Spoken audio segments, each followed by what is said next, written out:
Jada is back at it, here to give everyone another Breaking Bad Season 2 episode reaction video. Before I get into that, though, pretty important, if you're not caught up to the point where I am in rewatching or watching Breaking Bad, or you simply just don't know, I would suggest that you take the initiative and pay attention to the episode title, which, of course, I'll put in the description for you. If that's the case, you find out that you're not caught up, I recommend that you don't watch this video any further to avoid any potential spoilers. This will be Breaking Bad Season 2, episode number 11. The title of this episode is called Mandala. This will be my reaction review recap of the episode. Combo is selling drugs on a corner that's not technically theirs, but Walt and Jesse want the business to go further when he notices two rival dealers staring him down, and there's a kid riding around on a bicycle. He looks at the guys that are parked in a car far away, and when he turns around, he is shot by the young boy multiple times. I don't know if he actually hit him multiple times, but I think he shot at him 5 times. Combo goes down and is killed by the little kid, which is probably some sort of gang initiative. Skinny Pete is certainly spooked by Combo's death, and Badger's most recent brush with the law decides to quit the drug trade. He says, "I'm out." Walt and Jesse meet with Saul Goodman to discuss their next move. He tells them that they are incompetent distributors, which is true, and they need a businessman who is more restrained than Tuco and that will buy their product in bulk. He does offer to reach out to the only distributor of that kind he has heard of, but it will be difficult as he knows a guy that knows a guy that knows a guy. Jesse, and this man is extremely cautious too.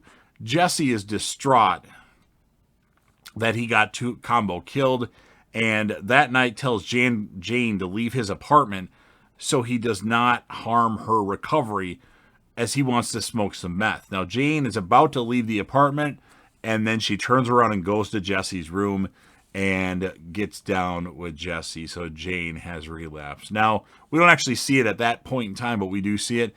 And then the next day, Walt waits at a local chicken restaurant called La Porros Hermanos, where the distributor has arranged to meet them. Jesse comes in late, still high, and leaves quickly afterwards. Nobody talks to Walt, but he realizes later that the distributor saw him and has refused to work with him. Meanwhile, Jane relapses into drug addiction, like I'd mentioned, and introduces Jesse to heroin. The next day, Walt goes back to the same restaurant and waits until closing. He eventually realizes that the man he assumes is the restaurant manager is the distributor. Although this distributor maintains he is unwilling to work with a drug addict, Walt assures him that Jesse can be relied on and that their product is the best he's ever seen and he can sell it for double. The distributor tells Walt that he will be in touch if he decides to work with the duo and warns Walt, never trust a drug addict.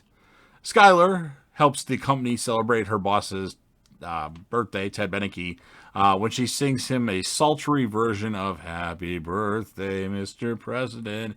She later finds, while investigating the accounts, that there are many inaccuracies in payments to the company, and then Ted admits that he has evaded tax evasion on millions of dollars by underreporting revenue to keep the company afloat and support its employees.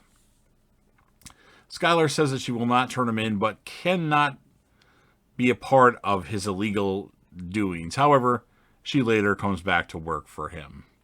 Walt gets a message telling him to come to the restaurant.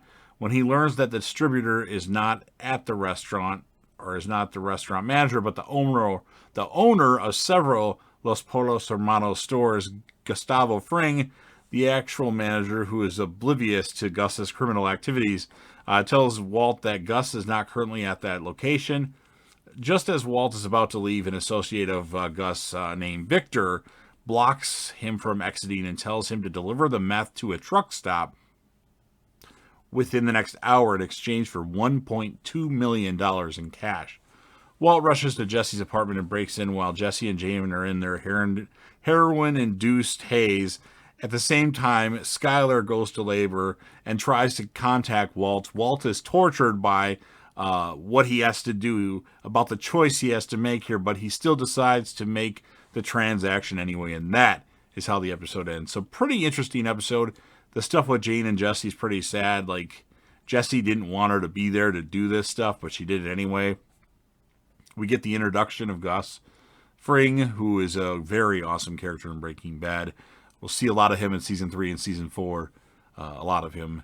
And Walt is really wants to do business with this new person because he wants somebody that's not a crazed maniac like Tuco. So I'm going to give the episode an 8.6 out of 10.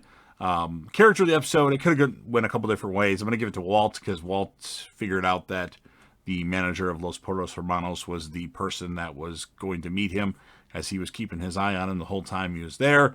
And you've heard what I have to say. Now it's your turn. First of all, if you're a fan of Breaking Bad, which I know every one of you are, make sure you smash that like button. If anybody you know that would be interested in this, make sure you share the video with them. Don't forget to leave me a comment about your thoughts on the episode, your score of the episode, or anything Breaking Bad or El Camino or Breaking Bad movie related. You can talk about your favorite episodes, favorite characters, whatever you want to talk about, that goes in the comment section, of course. Last but certainly not least, don't forget to hit that sub button, subscribe to the channel, join the team, show your damn support, and be a part of something special. And JDev will return.